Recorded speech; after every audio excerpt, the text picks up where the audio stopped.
Bus driver. Noun. A person who's hired for their job primarily based on how rude they are to other human beings. Hello everyone, my name is Niall. In this video I'm going to talk about mental states. That is a really general title, so let me make one point first. I think there's a fine line between accepting you're broken and subconsciously assuming that you're okay.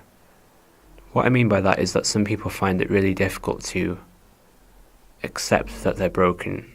It seems that a lot of people don't want to admit to others that they're broken maybe, or maybe that they're having an inner conflict and aren't sure themselves, or just are subduing it and not thinking about it properly.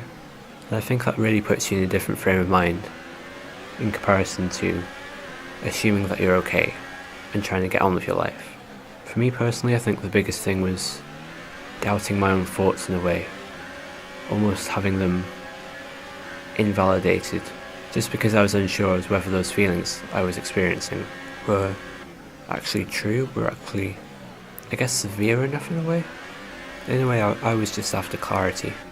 I was asking for somebody outside of myself to say, yes, it does seem like you're suffering from this mental disorder. And I think that helped a lot actually when I was diagnosed with social anxiety, because you kind of realise that it's not so much your fault and it's not so much in your control. And you also realise that now you've got a chance to work on it. Now you've objectified it in a way. You've said, this is social anxiety, this is what I have, I can put a name to it. It is a separate thing from me. And now I can work on it, I can manage it. And I can hopefully get better and help myself. And compare that to if somebody's assuming they're okay. I mean, in some cases, in a lot of cases maybe, that might be helpful for them because they might not want to admit that to other people. They might not want to have as much inner turmoil, I guess. They might want to just subdue it and say to themselves, that's not who I am, and move on, and that's okay. But what I find when I start improving in terms of social anxiety and in terms of depression as well, when I'm feeling more positive, when I start assuming I'm okay again, is that sometimes that can lead to me going back down again, because I start having higher standards for myself. I start thinking, well, I shouldn't be feeling that way anymore if I start feeling more down, and that can lead to a negative spiral really quickly. Everything can just get the better of you.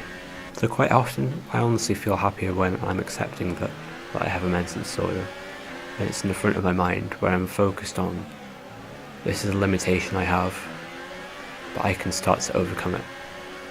That's when I'm happiest, and that's when I feel like I make most progress. There's another thing which kind of goes against every single mental health video I've made, is taking things lightly. I mean, I probably sound really serious in this voiceover because I'm tired.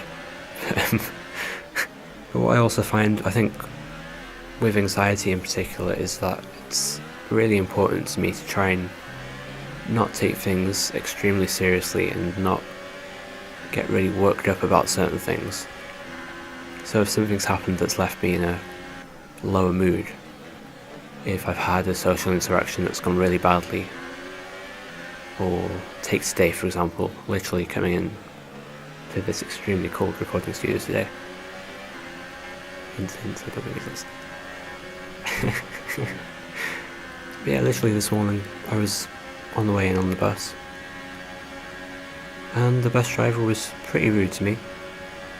I mean, there would be times, like there's been times in my life where I've been really worried about just getting on a bus full stop. Like that's the point at which my social anxiety reached, and still does reach at times, which is kind of difficult to admit because, you know, to most people it's only a bus.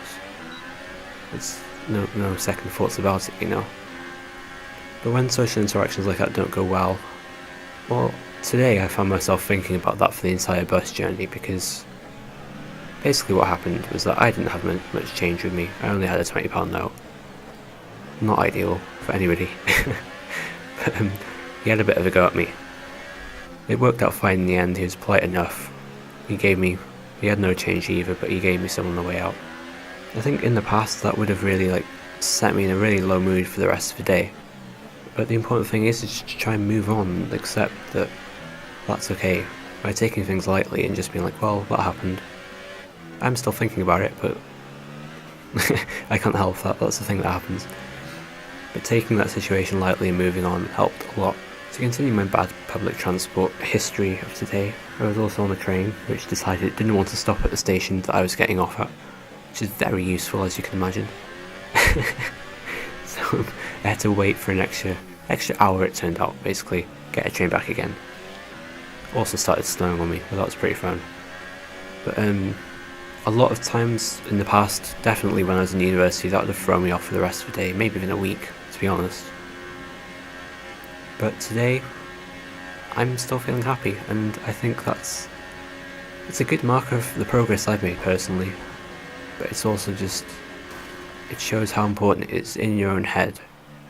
Once you feel like you're starting to make improvements, to look at things, to look at the worst things that are happening to you and say, okay, right now is probably the worst I'm going to be feeling.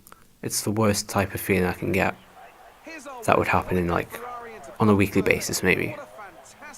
You miss your bus, you miss your train. It's not ideal.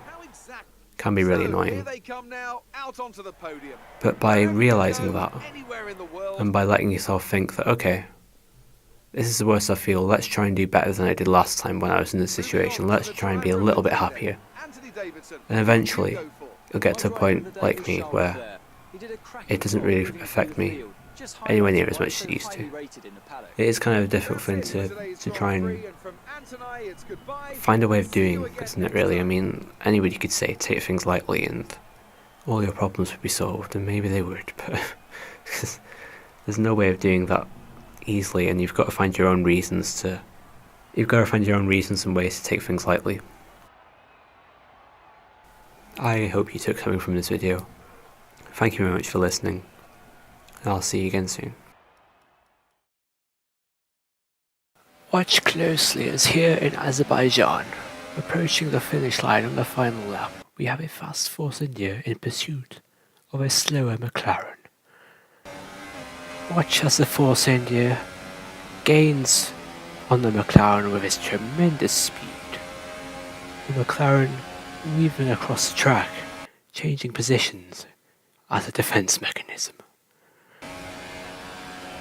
The Force India moves in to take a bite, but the McLaren resists, bites back, and the Force India goes on to look for another meal.